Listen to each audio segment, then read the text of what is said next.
মাগুরা এক আসনে বিএনপি সুবিধাজনক অবস্থানে থাকলেও মাগুরা 2-এ হাড্ডাহাড্ডি লড়াইয়ের আভাস দিচ্ছে জামাত বিএনপি।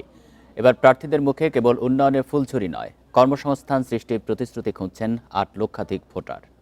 আমরা মাঠ পর্যায় থেকে আরও এই বিষয়ে বিস্তারিত জানবো। সেখানে আমাদের সহকর্মী রয়েছেন হেলাল হোসেন, তার থেকে আমরা জানবো সেখানে নির্বাচনী হালচাল আসলে কেমন চলছে। হেলাল হোসেন, আশা করি আপনি আমাকে শুনতে পাচ্ছেন।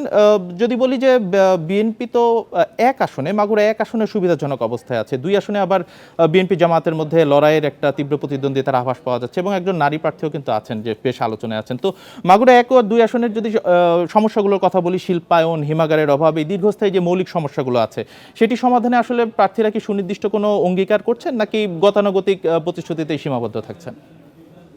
রেইনবো অলরাউন্ডার এক্সটেরিয়র পেইন্ট বাড়ির বাহিরের দেয়ালের সুরক্ষা নিয়ে থাকুন নিশ্চিন্ত, সাথে পাচ্ছেন 10 বছরের ওয়ারেন্টি।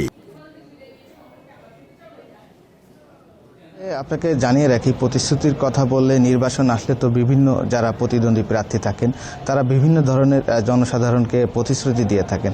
তো এর আগে আমি যদি একটি তথ্য জানিয়ে রাখি যে প্রায় 11 লক্ষাধিক জনসংখ্যার মাগুরা জেলায় 2টি আসন রয়েছে। এই 2টি আসনেই মোট 11 জন প্রার্থী প্রতিদ্বন্দ্বিতা করছেন। এর মধ্যে আমাদের মাগুরা সদরে 7 জন প্রার্থী তারা সকাল থেকে সন্ধ্যা পর্যন্ত বিভিন্ন জায়গায় যেয়ে তারা প্রচারণা চালাচ্ছেন এবং সাধারণ জনগণের কাছে তারা বিভিন্ন ধরনের প্রতিশ্রুতি দিচ্ছেন। আর একটি বিষয় জানিয়ে রাখি যে আজ ঢাকা বিশ্ববিদ্যালয় থেকে একটি নির্বাচনী ছাত্র দলের একটি নির্বাচনী টিম এসেছেন। বিএনপি যিনি মনোনীত প্রার্থী রয়েছেন মোনাহার হোসেন, তার পক্ষে তারা বিভিন্ন ধরনের নির্বাচনী প্রচারণা চালানোর জন্য তারা এসেছেন। আর অন্যদিকে যিনি জামাত প্রার্থী রয়েছেন তার প্রচারণাও তিনি বিভিন্ন যারা নেতাকর্মী রয়েছেন তারা সঙ্গে মিলে তারা প্রচারণা চালাচ্ছেন। আরেকটি বিষয়, আমি যদি মাগুরা 2 আসনের কথা বলি, এখানে প্রথম দিকে আমরা দেখতে পেয়েছি যে এই 2টি আসনে বিএনপি যিনি মনোনীত প্রার্থী ছিলেন এবং কিছু দলীয় কোন্দল ছিল, তার নির্বাচন ঘনিয়ে আসার সাথে সাথেই তারা সেই কোন্দলটি ঠিক করে তারপরে তারা নির্বাচনী প্রচারণায় নেমেছেন।